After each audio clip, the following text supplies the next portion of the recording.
Boa tarde a todos. É um prazer estar aqui com vocês hoje. Agradecer a organização da festa, agradecer a Josélia, a curadora, pelo convite.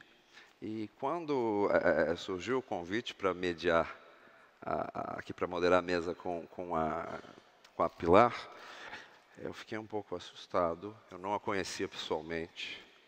E aí conversei com uma amiga minha, a Andréa Del Fuego, que ganhou o prêmio José Saramago, e disse: Andréa, como é a Pilar? E ela me disse: a Pilar é uma instituição e é cheirosa.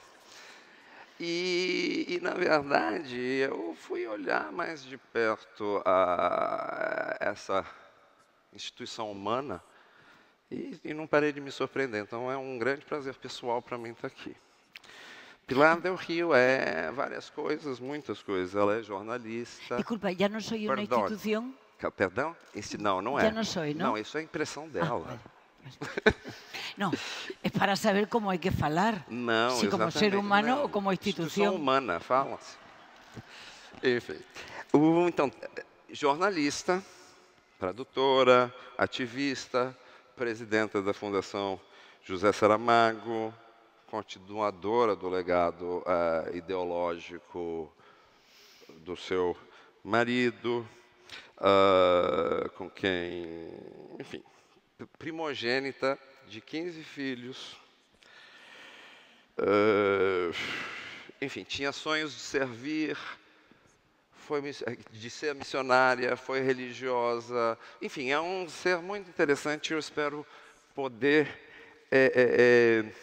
revelar para vocês um pouquinho dessa multifacetada pessoa.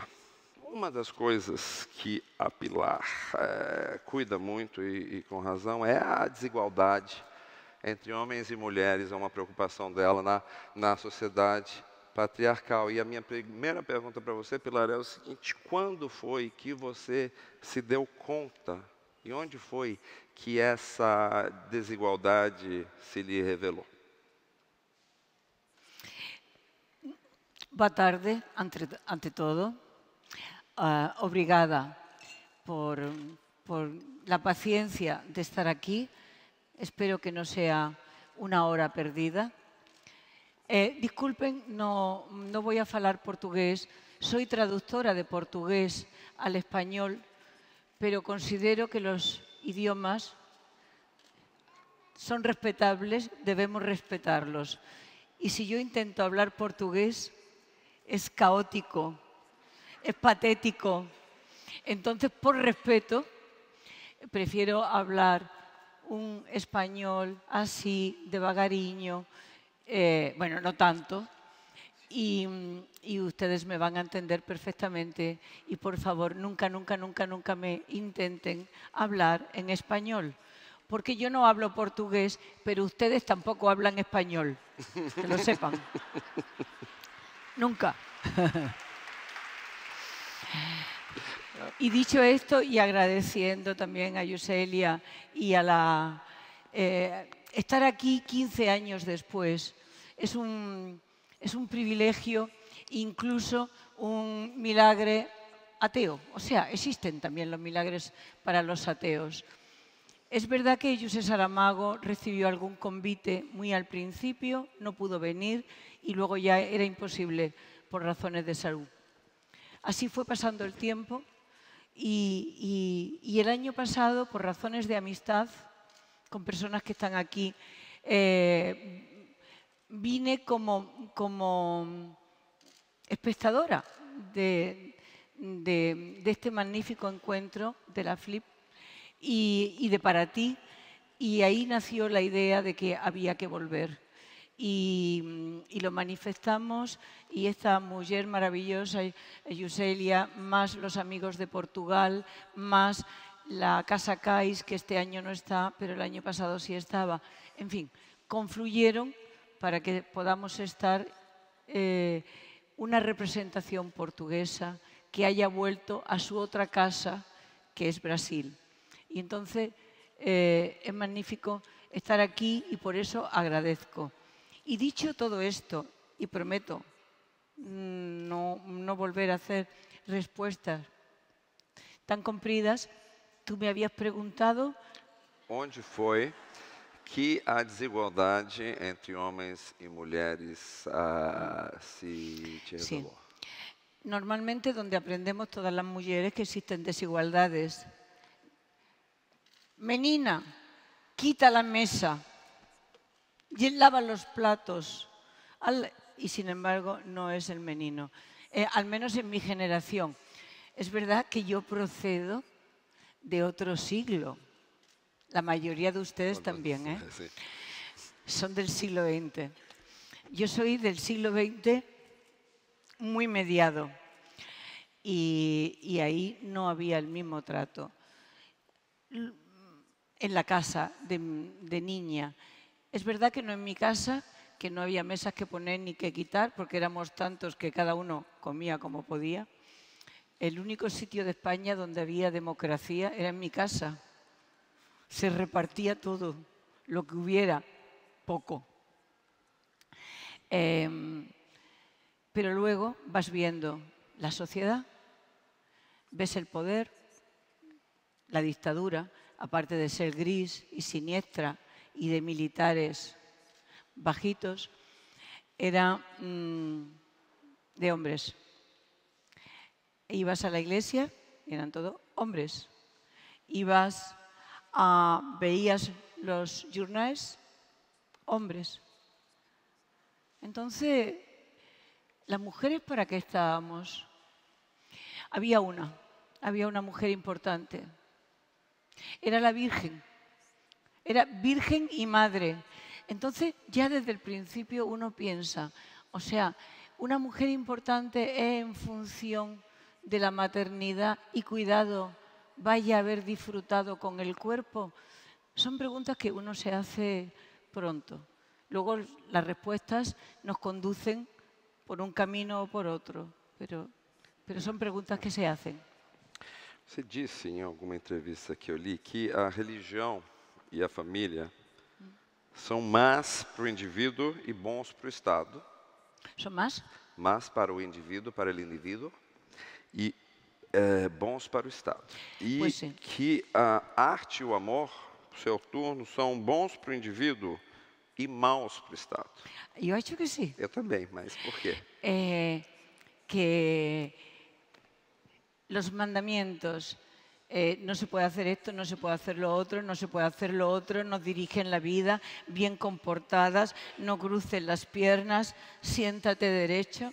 O sea, pero una sociedad de ciudadanos tan bien comportados, cumplidores de todas esas normas, que si no las cumples vas al infierno. No es que vayas presa, vas al infierno. Es una sociedad muy fácil de gobernar. Hay una alianza. Yo viví en una época, insisto, que la alianza entre la política y la religión era tan grande que el sistema político de España hasta 1975, desde el año 39, se llamaba nacionalcatolicismo. Nacionalcatolicismo.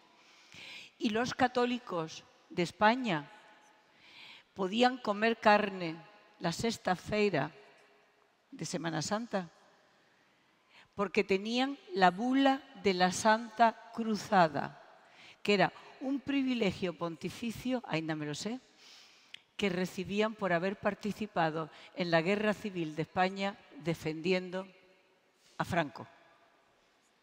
Imaginem.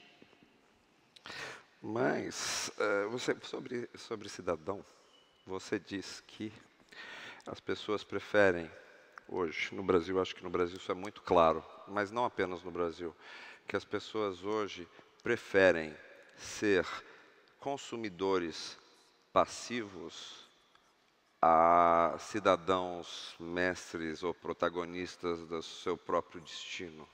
Você acha que a passividade mata?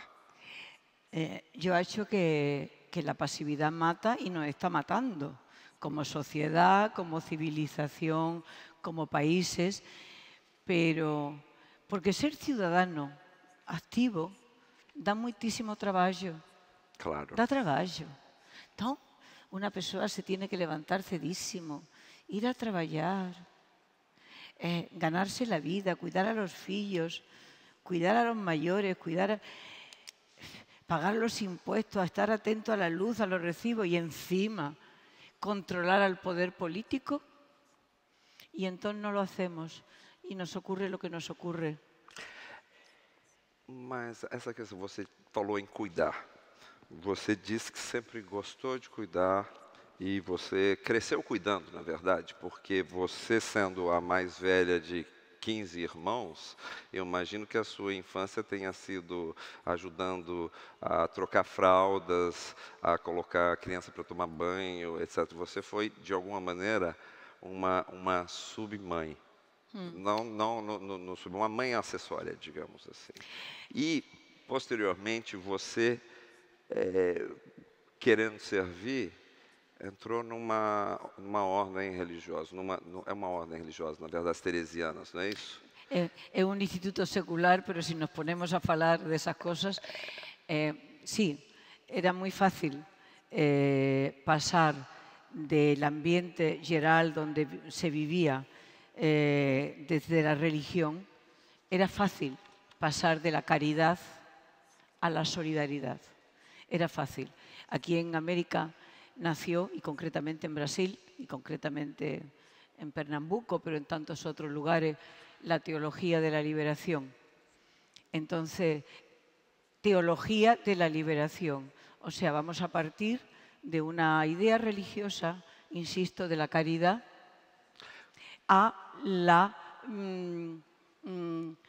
al respeto profundo que significa tratar al otro no como hijo de Dios, sino simplemente como el propio semejante.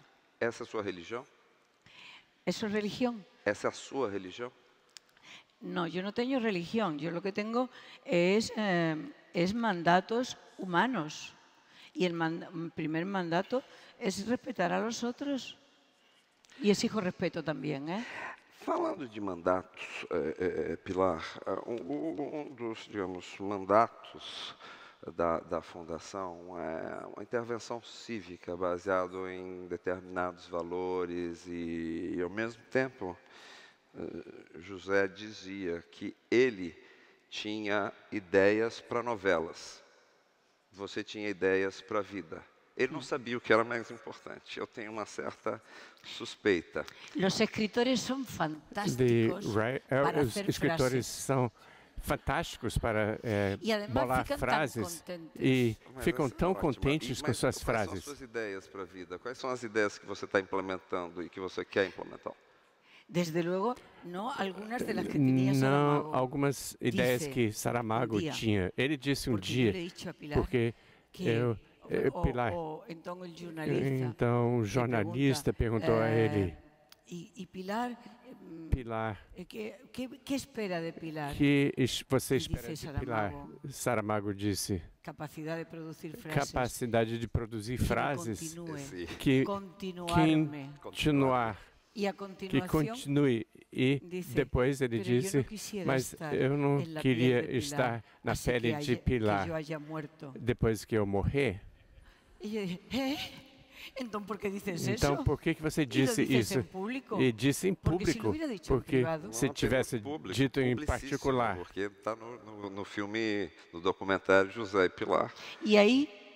Então, para todos. Ou a vida, a vida é assim, a partir de agora que faço, e continuar usar Saramago, mas como não sou Saramago, não dá, 24 horas por dia não dá. Tem um projeto de declaração dos deveres humanos que foi anunciado por ele no 50º aniversário da Declaração Universal dos Deveres Humanos, e que eu sei que é uma coisa muito cara a você.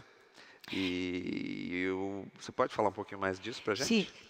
Sim, quando você diz 50 é 50, não é isso? Quando os cultos Ele também é escritor, também constrói frases e complica a vida. Então, o 50º aniversário em espanhol. Não. Mas enfim, 50. Sim, José Saramago recebeu o Prêmio Nobel um dia que dezembro, o dia de dezembro, que é o aniversário do senhor o Nobel, que fundou os prêmios e cumpria 50 anos da declaração, a assinatura da Declaração Universal dos Direitos Humanos. Então, Saramago aproveitou que tinha o público do mundo inteiro ouvindo para fazer um discurso, não digo um discurso político, mas para fazer um discurso muito político. Ele dizia, o que vou dizer? Eu vou fazer piadas, eu vou ter outro momento com tanta expectativa. Vou aproveitar esse momento com o mundo ouvindo. Então, o discurso durou 3 minutos, é um discurso de aceitação do Prêmio Nobel.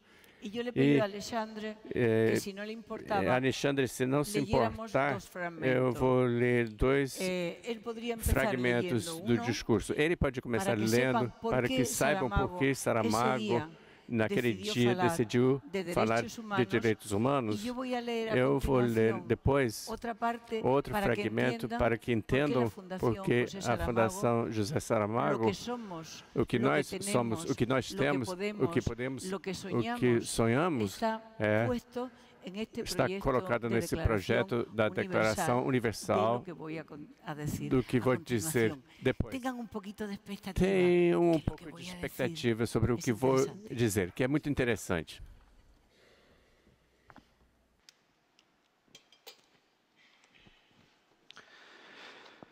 Como declaração de princípios que é, a Declaração Universal de Direitos Humanos não cria obrigações legais aos Estados, salvo se as respectivas constituições estabelecem que os direitos fundamentais e as liberdades nelas reconhecidos serão interpretados de acordo com a declaração. Todos sabemos, porém, que esse reconhecimento formal pode acabar por ser desvirtuado ou mesmo denegado na ação política, na gestão econômica e na realidade social. A Declaração Universal é geralmente considerada pelos poderes econômicos e pelos poderes políticos, mesmo quando presumem de democráticos, como um documento cuja importância não vai muito além do grau de boa consciência que lhes proporcione. Nestes 50 anos, não parece que os governos tenham feito pelos direitos humanos tudo aquilo aqui, moralmente, quando não faça por força de lei, estavam obrigados. As injustiças multiplicam-se no mundo, as desigualdades agravam-se, a ignorância cresce, a miséria lastra. A mesma esquizofrênica humanidade que é capaz de enviar instrumentos a um planeta para estudar a composição de suas rochas, assiste indiferente à morte de milhões de pessoas pela fome. Chega-se mais facilmente a Marte neste tempo do que ao nosso próprio semelhante.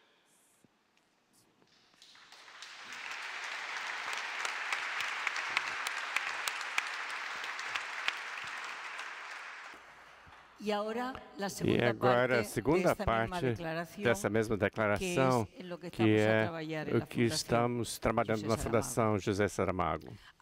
Alguém não está cumprindo com seu dever. Não andam cumprindo o dever dos governos, seja porque não sabem, seja porque não podem, seja porque não querem, ou porque não é permitido pelos que efetivamente governam as empresas multinacionais e pluricontinentais, cujo poder absolutamente não democrático reduziu a uma casca sem conteúdo o que ainda restava de ideal de democracia. Mas também não estão cumprindo o seu dever os cidadãos que somos. foi-nos proposta uma Declaração Universal de Direitos Humanos e com isso julgamos ter tudo, sem repararmos que nenhum direito poderá subsistir sem a simetria dos deveres que lhes correspondem. O primeiro dos quais será exigir que esses direitos sejam não só reconhecidos, como também respeitados e satisfeitos. Não é de esperar que os governos façam nos próximos 50 anos o que não fizeram nestes que comemoramos. Tomemos então, nós, cidadãos comuns, a palavra e a iniciativa com a mesma veemência e a mesma força com que reivindicarmos os nossos direitos, reivindiquemos também o dever dos nossos deveres. Talvez o mundo possa começar a tornar-se um pouco melhor.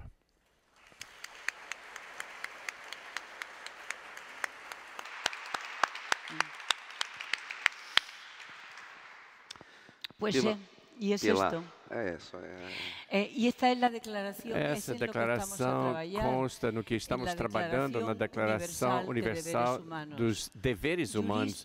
Os juristas de diferentes lugares estão trabalhando há vários anos, 2 anos e pouco, preparando um documento que, obviamente, não poderá ter força de lei, mas isso não é o importante.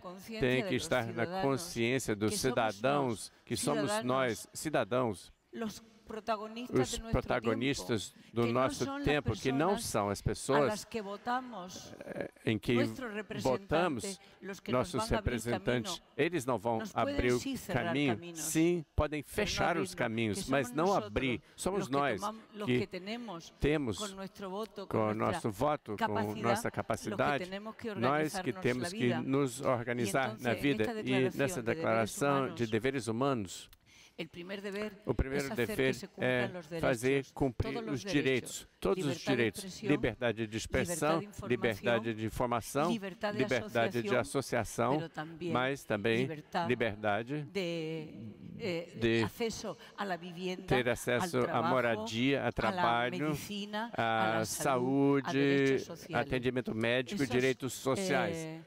Exigir que sejam cumpridos todos os direitos e, além de cumprir todos os direitos, temos outros deveres, o dever de nos instruir, o dever de sermos conscientes, o dever de não sermos manipuláveis, o dever de ter opinião formada, o dever de sermos cidadãos com alto conteúdo cívico que não nos possam adormecer com contos, histórias e mentiras através dos meios de comunicação, desde a televisão, tudo bem, que nos contem contos na hora de relaxar do tempo livre, mas não quando estão contando os fatos do mundo, mas saber que estão nos contando um conto. Temos que ter mecanismos, temos que ter educação, temos que saber. Vocês sabem que, eu não sei no Brasil, mas na Espanha e em Portugal, que conheço um pouquinho mais, eles estudam literatura, embora aqui também se leia muito, mas estudando literatura, os autores clássicos, tudo bem. Sabem, nunca estudamos jornalismo, não para fazer um jornal, mas para desqualificar o jornal. A maior parte das pessoas nunca vão ler um livro, mas vão acessar os meios de comunicação e, no entanto, não conhecem os mecanismos para desqualificar, porque uma informação vai para um lado, outra informação vai para o outro lado, e não estão preparados para assumir, ou não estamos preparados para assumir como cidadãos a quantidade de mensagens que chegam a cada dia. Então, somos facilmente manipuláveis. O trabalho com a Declaração Universal dos Deveres Humanos para não ser manipulável, para ser compreendido, como você dizia, Alexandre, como cidadãos e não como consumidores, porque se se nos entendemos como consumidores, somos facilmente dispensáveis. Quando não podemos mais consumir, somos descartáveis. E não queremos ser descartáveis, não é verdade? É um meeting, hein?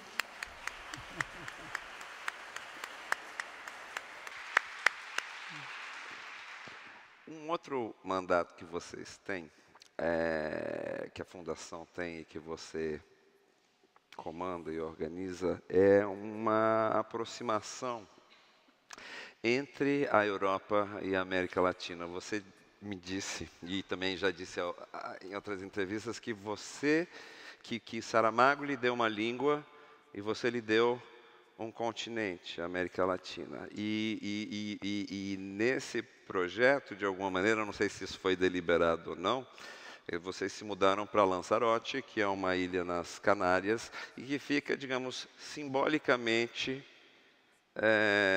a localização geográfica é muito simbólica, porque ela fica no meio do Atlântico, entre Europa, África e América Latina. Essa mudança, essa posição geográfica de Lanzarote, a fato de vocês irem para lá, foi deliberado ou foi simplesmente Foi um acaso. Foi por acaso? Sim, outro milagre. Sim, outro milagre laico. Saramago tinha uma ideia. Que ele não gostava nunca gostava do lugar comum, dos dogmas. Saramago era profundamente antidogmático. Deme um dogma que ele se lo salta. Então, de repente, houve uma paixão europeísta enorme, porque Espanha e Portugal assumiram a participação num clube europeu, que então se chamava Mercado Comum e agora é União Europeia. Então todo o pessoal dizia, porque já fazemos parte da Europa. E Saramago dizia, e onde estávamos antes? Continentalmente. Então, como seria o discurso político? Porque nós, em Europa, agora que já estamos na Europa, eu não sei mais o que. Então, e Saramago entrava em uma ira e dizia, esse conceito que estão dizendo, essa Europa, de um clube econômico, o mercado comum, se é a Europa, eu vou me mandar. Então, ele escreveu um romance que se chamava A Jangada de Pedra. Então, na Jangada de Pedra, a Península Ibérica, Espanha e Portugal, efetivamente, se separam da Europa, autenticamente Europa, não um clube, mas Europa continental, se separam e navegam em direção ao Atlântico Sul, na Jangada de Pedra. Era uma ideia de Saramago, partindo da base do ressentimento histórico, com uma forma que alguns países tinham tratado Portugal, mas sobretudo também com essa forma que estavam usando basicamente os políticos da época e os meios de comunicação. Mas o destino quis que nós nos encontrássemos quando estava escrevendo A Jangada de Pedra. E então, independentemente de estar nosso encontro ser contado nesse livro, Saramago acabou se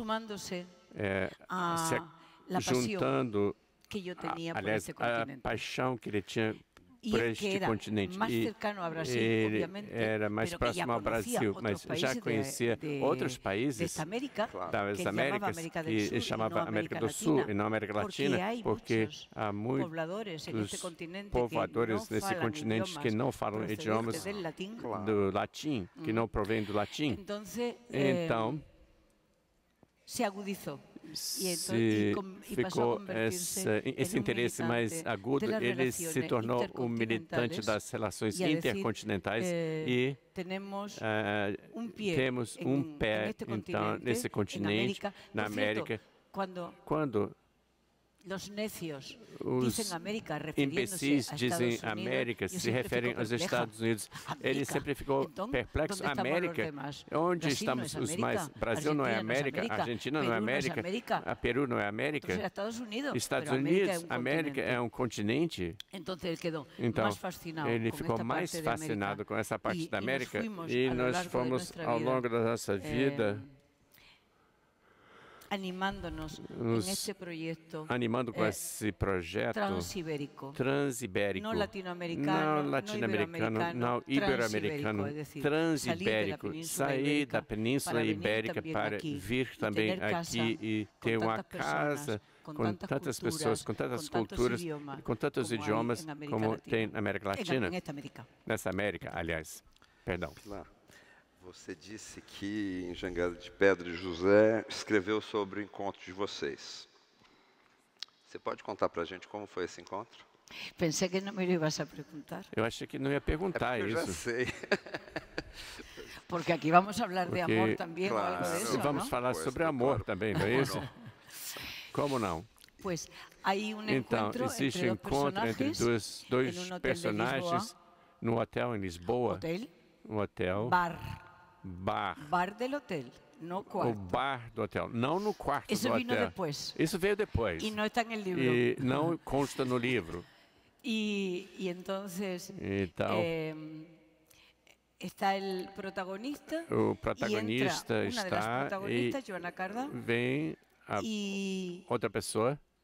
E o protagonista, o homem, sente tremer a terra. Saramago disse que ele sentiu a terra tremer quando eu entrei. Ele já disse que os escritores gostam de fazer frases. Eu estava aí e a terra não tremeu. Agora uma coisa, vocês, quer dizer, isso foi antes, vocês já eram ateus, mas você se casou no religioso. Já sendo ateia, entendo eu, no primeiro casamento. Pilar, vale. Primeiro casamento. Pilar foi casada 2 vezes. No primeiro casamento, ela se casou no religioso para não dar desgosto à sua mãe, você diz isso. Se hoje a sua mãe estivesse viva e se você fosse casar de novo, você já estaria pronta para dar esse desgosto ou ainda não? Não, vamos a ver. Por parte. Quando eu disse a minha madre que tinha um namorado, que eu estava enamorada e eu estava convivendo com ele. E eu disse para ela a idade que tinha. E sabe o que ela falou?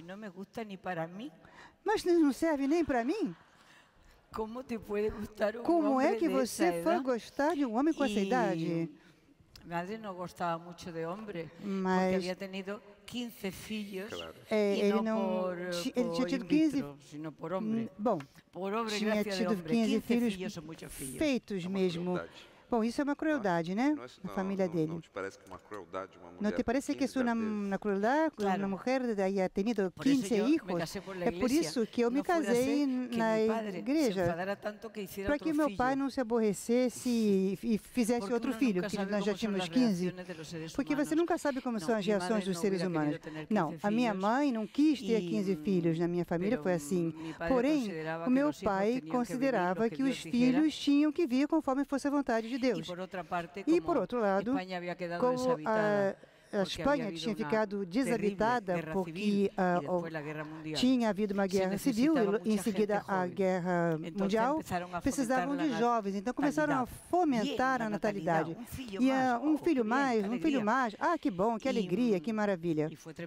E foi tremendo, porque houve muitas famílias e nós tivemos a sorte de podermos fazer com que os 15 vivessem, com que os 15 pudessem estudar e que se ajudassem mutuamente. Nós não somos uma família, na verdade, nós somos uma tribo. E o José dizia que nós éramos uma horda. Eu diria que era uma comunidade.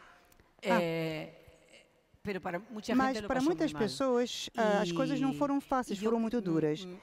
E eu casei na igreja, sim, para evitar dar um desgosto para minha mãe, porque para mim era igual. E quando eu disse para ela que eu ia me casar, eu casei na igreja no meu primeiro casamento, eu quero dizer.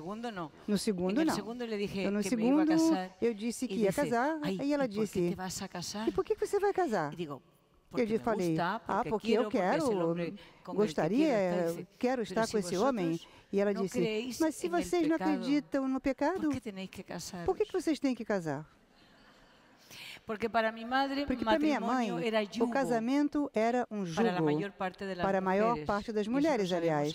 E hoje nós sabemos disso. Vemos a quantidade de maus tratos, de submissão, de sujeição. E a mulher era submissa ao homem por lei. A minha mãe não podia comprar uma máquina de lavar sem autorização do meu pai. Bom, ela também não tinha dinheiro, mas meu pai podia comprar. Ela não podia viajar sem autorização dele. Então, no meu primeiro casamento, eu tampouco podia viajar sem autorização do meu marido. E meu marido era responsável por mim perante a lei. Não, até que ano? Até que ano? Isso? Vou ter que dizer. Bom, vou ter que dizer, né? A situação na Espanha. Até que ano foi essa situação na Espanha? Que submetia as mulheres aos homens. Que submetia as mulheres aos homens. Até que entrou a democracia. E nós, então, elaboramos códigos que foram normatizados. E as mulheres, então, passaram a ter personalidade própria. E não somente nós éramos filhas, esposas ou mães. Não era só isso. Franco morreu em 75 e a Constituição espanhola é de 78. Então, eu vou dizer tudo para vocês. Quando Franco morreu, eu já tinha 25 anos. Agora já sabem de tudo e eu já era mãe. Pilar, essa situação que você descreveu, que era da Espanha franquista, é às vezes ainda pior hoje em dia, em grande parte do mundo. Se você pensar a situação das mulheres, por exemplo, na Arábia Saudita ou em outros lugares em que há uma submissão completa e jurídica das mulheres aos homens.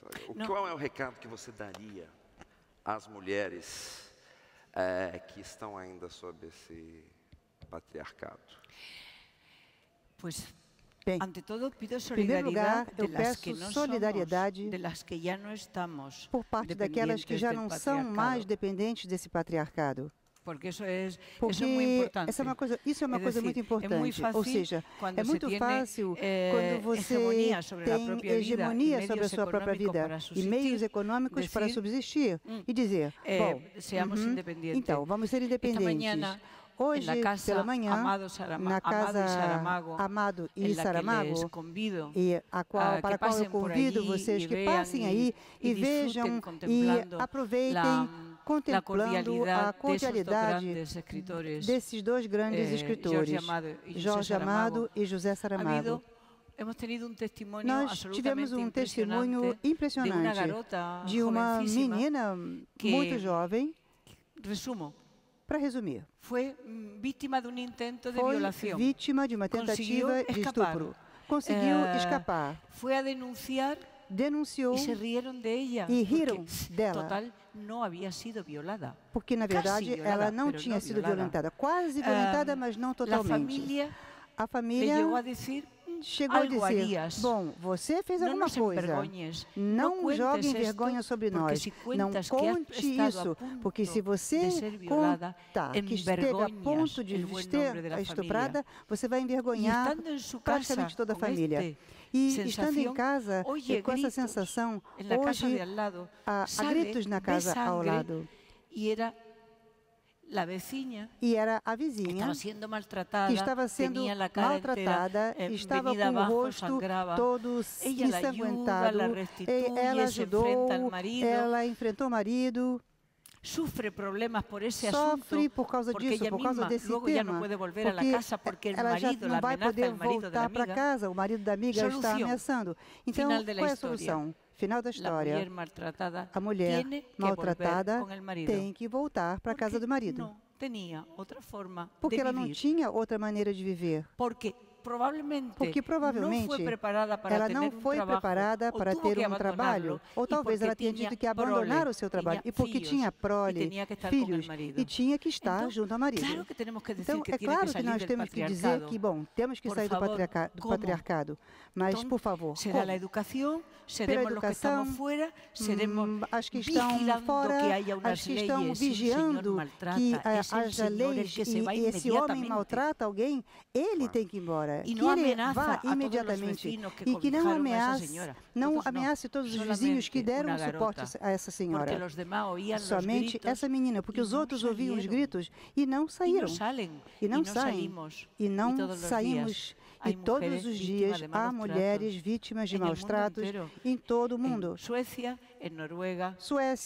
Noruega, Espanha, Portugal, Brasil, México, Estados Unidos. Temos que reaccionar. Temos que reagir. Porém, é de mau gosto falar disso. Há pessoas que não suportam esse assunto e consideram que isso é um assunto sofrível. E sabe o que eu digo para essas pessoas? Alguma coisa ficou em mim da religião cristã. Aproveitar todos os momentos que tenhamos, sejam onde forem, que seja para falar de cores, de borboletas, de literatura, de medicina, de remédios, temos que falar de tudo isso.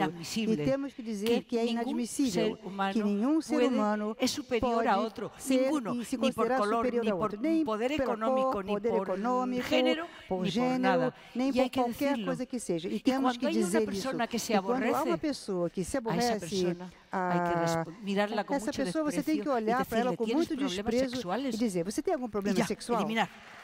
E eliminá-la totalmente. É verdade. Me enfado.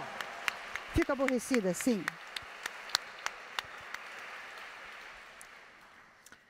Pilar, a casa em Lanzarote, vocês moraram 18 anos lá, não foi isso? Quantos? 18.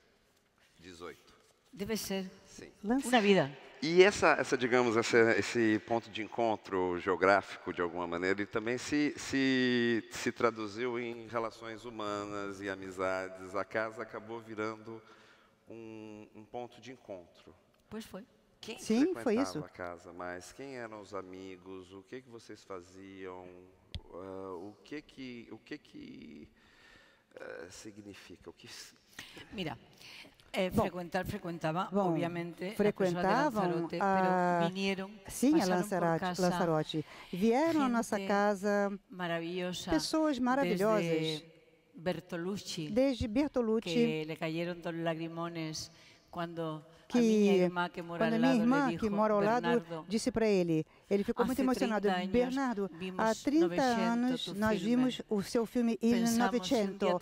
E nós pensamos assim, se um dia nós tivermos um filho, ele vai se chamar Olmo. 30 anos depois, nasceu um filho, está aqui o Olmo. E Bertolucci riu, ele ficou emocionado, depois veio Carlos Fuentes, Mário Vargas Llosa, muitas pessoas do mundo da cultura, Eduardo Galeano, do Brasil vieram vários. Bem, muitas pessoas, muita gente, mas vou contar para vocês. Saramago escrevia no andar de cima, ele trabalhava com música, e eu no andar de baixo, que se comunicava com uma escada que fazia como uma chaminé. E ele botava música, mandava música para mim. E eu não consigo trabalhar com música. Então não é fácil. Ser casada com um homem que gostava tanto de música. Podemos tolerar que ele ouça Mozart ou Beethoven. Mas ele colocava 5 vezes em seguida o mesmo disco do Leonard Cohen. É para matá-lo ou não é para matá-lo? Para matar ele ou não? Eu acho que me disseram que esse papagaio, entre aspas, que você traz no peito tem... Desculpem, ele que é um escritor e que é um diplomata e é Desculpem, é um escritor e é um diplomata. Ele da boa mesa, porque me ha visto. Ele me viu e ele falou para mim. E esse fazão, o que é? É um fazão. Mas não, um fazão papagaio. Sim, um fazão papagaio. Qual é a história desse papagaio? Qual é a história desse papagaio? Esse papagaio. Se vê aí? Se lo regalou. Foi um presente. Vale. Mientras não seja uma galinha. Bom, contanto que não seja uma galinha. Ok. Se lo regalou. Bem, foi um presente de Jorge Amado para Zélia Gattai. Foi um presente que ele trouxe de uma viagem para ela. E quando a Zélia Gattai faleceu, Paloma Amado, não sei se ela está presente, Paloma Amado ofereceu para mim. Então, nos grandes momentos, em situações especiais, eu coloco esse fazão de Jorge Amado. Porque eu gosto muitíssimo da simbologia. Eu vou explicar para vocês uma coisa mais. Ficava bonito o papagaio, mas ele está aqui. Aqui está a aliança de José Saramago, a aliança que era dele. Sabem? E uma bola como se fosse se fosse o planeta com pérolazinhas pequenininhas dentro. Vocês sabem o que é? Somos todos nós. Todos nós. Todos nós. Nós cabemos todos nesse mesmo espaço. E podemos conviver. Podemos todos conviver. Então, ao fim, é como um anel que protege.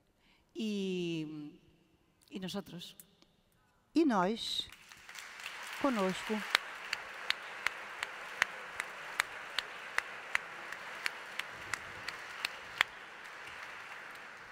Essa amizade tão bonita que vocês têm está de alguma maneira materializada, registrada aqui nesse livro que acaba de ser lançado, que é a correspondência entre Jorge Amado e José Saramago, com o mar por meio, uma amizade em cartas. A organização e a seleção são de Paloma Amado, de Beth Capinã e de Ricardo Viel.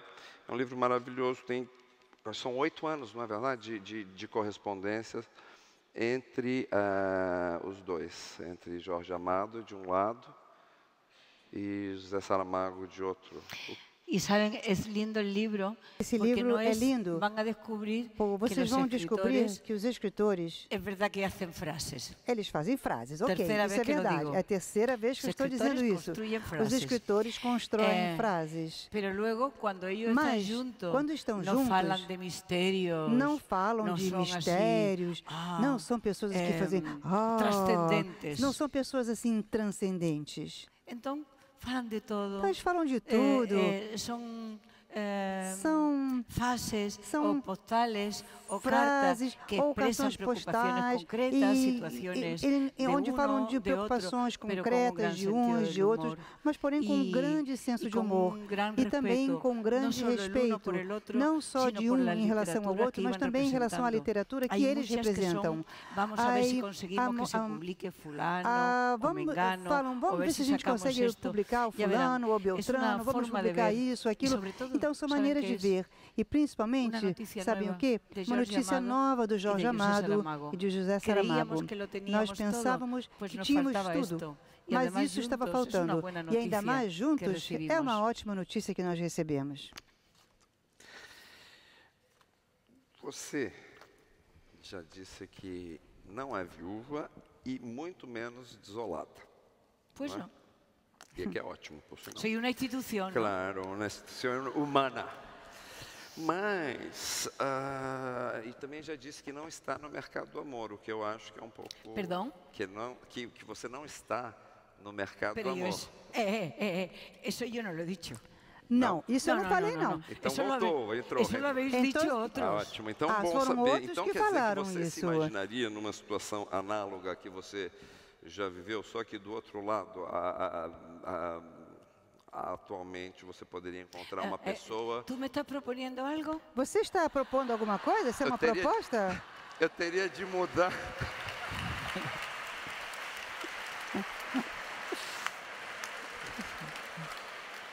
Olha, a gente podia fazer um casal de 3 e eu teria de mudar um pouquinho de orientação sexual, mas... Por você tudo. Falou você tudo. Mas parece que já tem alguém que fez uma proposta antes de mim. Sim. Ontem. Você poderia... Alguém chegou antes.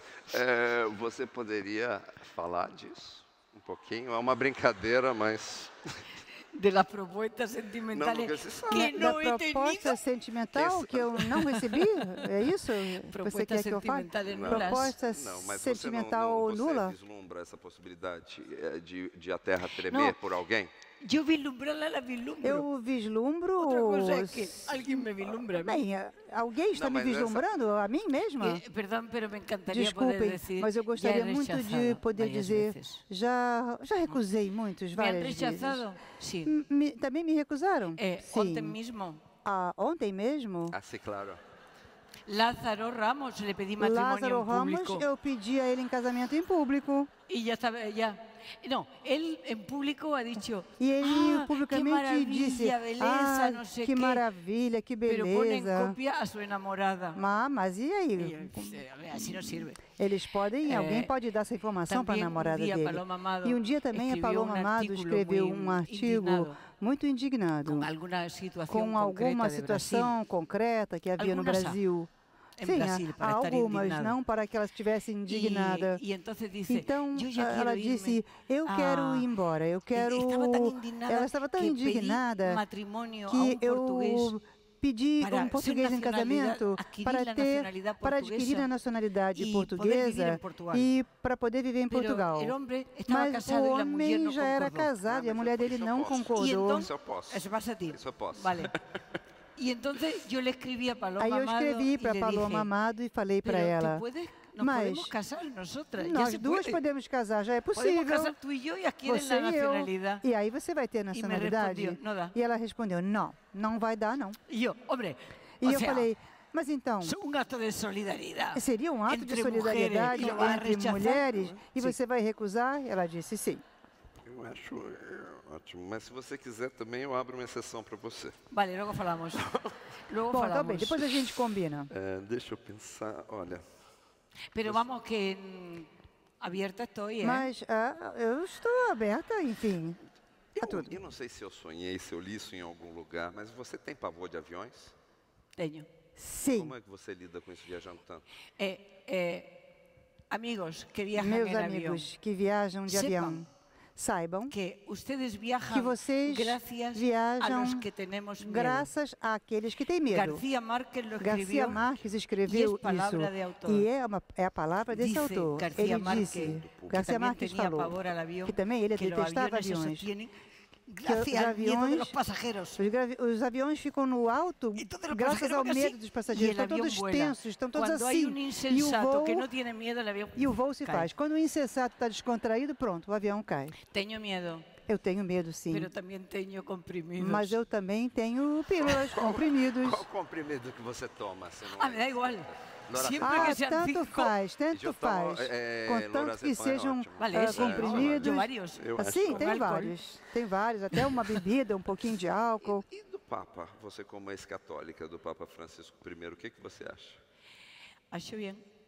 Gosto dele. Eu acho que esse Papa representa retomar uma retomada de uma igreja que nasceu, como eu disse anteriormente, a partir da teologia da liberação. Talvez ele não tenha sido um teólogo da teoria da liberação, que era, na verdade, o bispo de Pernambuco. Elder Costa, sim. Ou Leonardo Boff, alguma coisa assim. Porém, é um homem naturalmente empenhadíssimo. E eu li textos dele. Isso que ele diz, dizem dele que ele colaborou com a ditadura argentina, isso é mentira. Ele colaborou, sim, ou ele fez a sua intervenção diante de algumas autoridades, porém, para alguns jesuítas que estavam presos, para que eles pudessem sair da prisão. E eu acho que é uma pessoa que tem um conceito evangélico, no sentido do Evangelho de Jesus Cristo, e não das igrejas evangélicas amigas que andam por aí, algumas delas, às vezes não com as melhores intenções. Eu acho que ele tem a mensagem de Jesus Cristo, da bem-aventurança. Eu não sei se ele vai poder levar isso a cabo. Eu espero que ele tenha vida suficiente para que aquilo que ele está enunciando e que ainda não tem força de lei possa vir a entrar realmente em vigor e que chegue à consciência dos que creem, dos fiéis. Bom, até pouco tempo eu escrevi, eu não tive vergonha nenhuma e escrevi uma carta para ele. E mais uma vez, ele não me respondeu. Mas eu quero dizer, um homem mais que não me respondeu.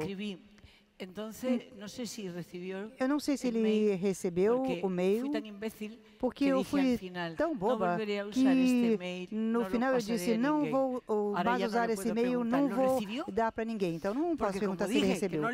Porque como eu disse que não ia perguntar mais nada, que não ia mais escrever, e eu disse que eu acho que ele está fazendo um trabalho que não é um trabalho para a Igreja Católica. Eu acho que é um trabalho para o mundo e acho também que é um trabalho no qual pode haver uma coincidência entre fiéis e ateus, católicos, não católicos, praticantes de outras religiões, muçulmanos, que querem a liberação dos seres humanos diante das magias.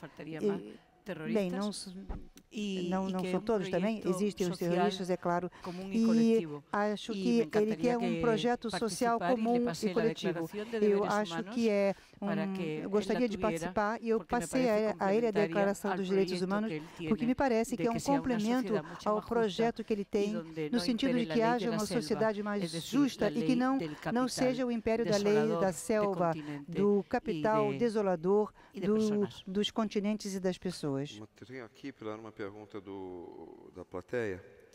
Você viralizou no Brasil com um vídeo sobre quando um entrevistador lhe chamou de presidente. Eu, inclusive, assisti a esse vídeo e fiquei muito chocado. Quer dizer, eu achei que você tinha total razão. Tu me vês presidente, a mim? Você me vê como presidente? Vale, porque presidenta. Tenho atributos de mulher, ¿verdad? Atributos de mulher, todos os atributos de presidenta, justamente. Não, eu concordo com você nisso e quer dizer, nessa preocupação de que a linguagem constrói o mundo. Não é? Como você se sentiu? Porque eu me lembro de cor, assim, hay que ser un necio para decirme presidente.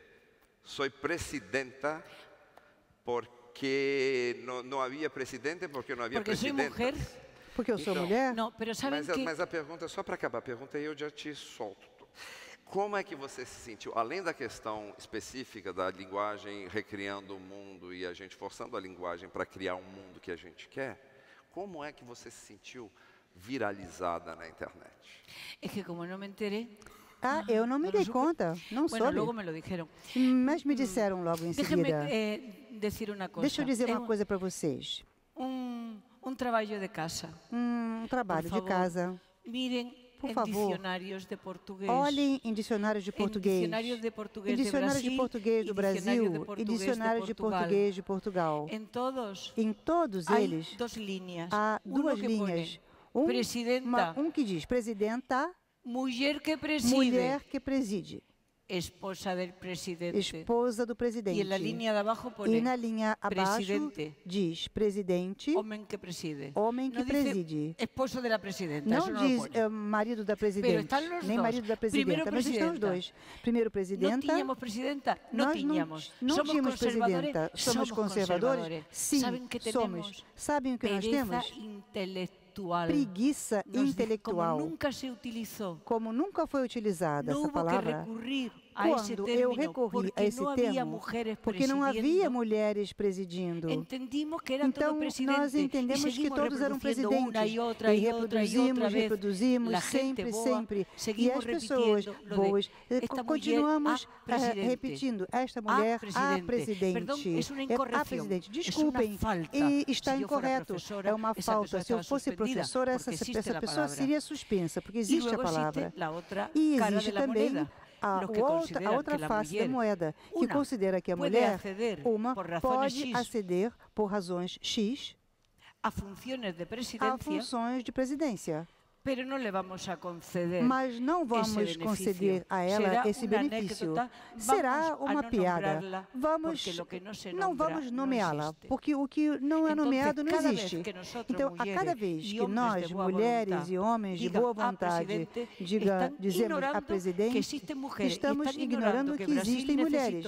E estamos ignorando que o Brasil requereu 200 anos de história para ter uma mulher presidente, porque parece que antes não havia nenhuma mulher capacitada. É muito forte, né? É muito forte.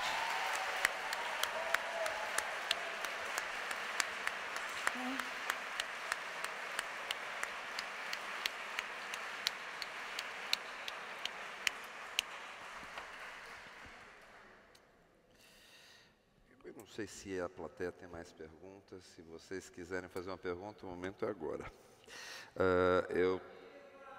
Não, quer dizer, com papelzinho, vocês mandem que eu leio aqui. Eu perdi aqui. Você falou também que você vê o que está acontecendo no mundo, eu acho sempre que a gente tem que ser otimista, e você fala que a gente está criando uma ditadura do dinheiro.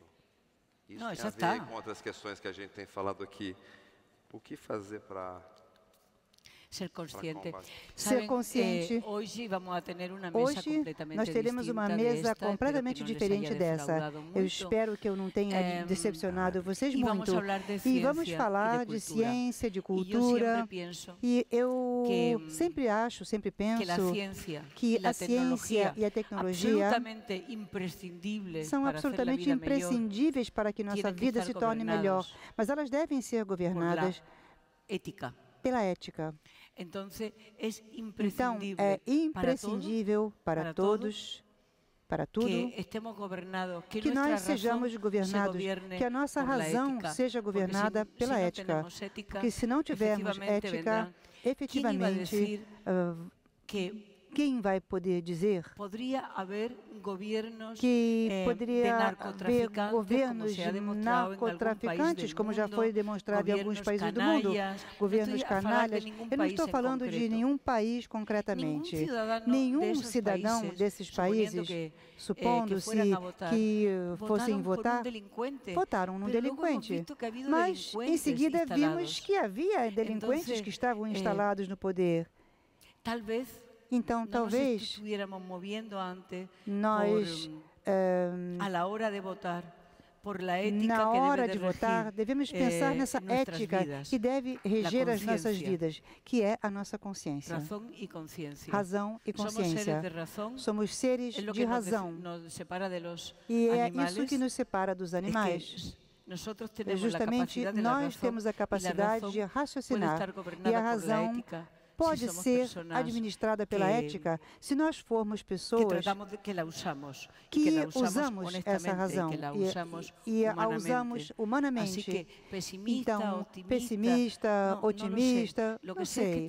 O que eu sei é que nós temos muito trabalho, nós temos que nos inventar. Nós vivemos num mundo em que estamos perplexos com progressos tecnológicos que não se ajudam a curar doenças, que nos ajudam a viajar, mas também nos entorpecem, nos escravizam.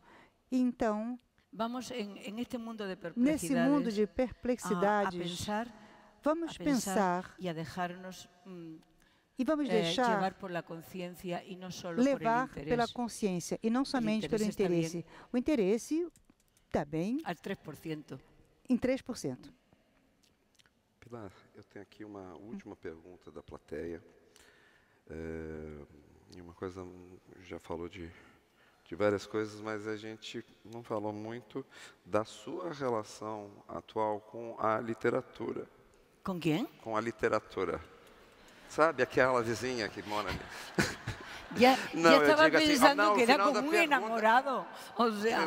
Pensei que ele já fosse falar de algum namorado. O que você anda lendo? Ui. Bueno,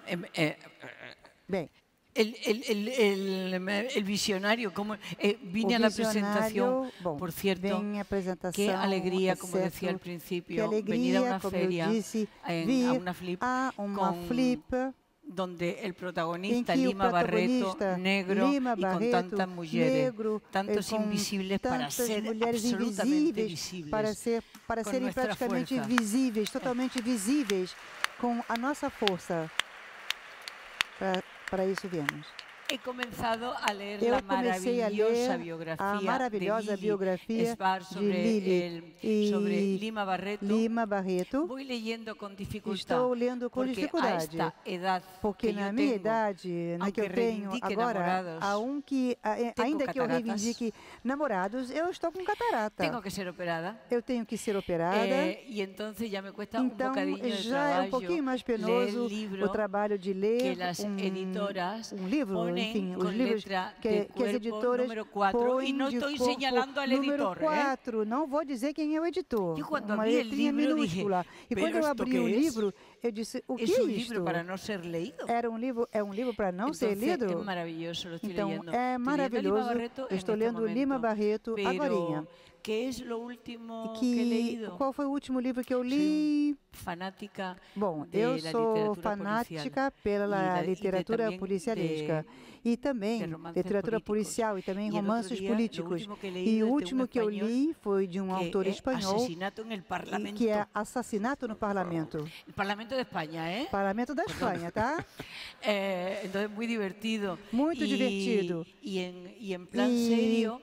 Bom, falando aqui seriamente, eu também li alguma coisa. É um problema também da idade. Mas também é um problema aqui da idade, eu não me lembro. Chegou o fim da nossa conversa, Llegamos al fin. Desgraciadamente, llegamos al fin.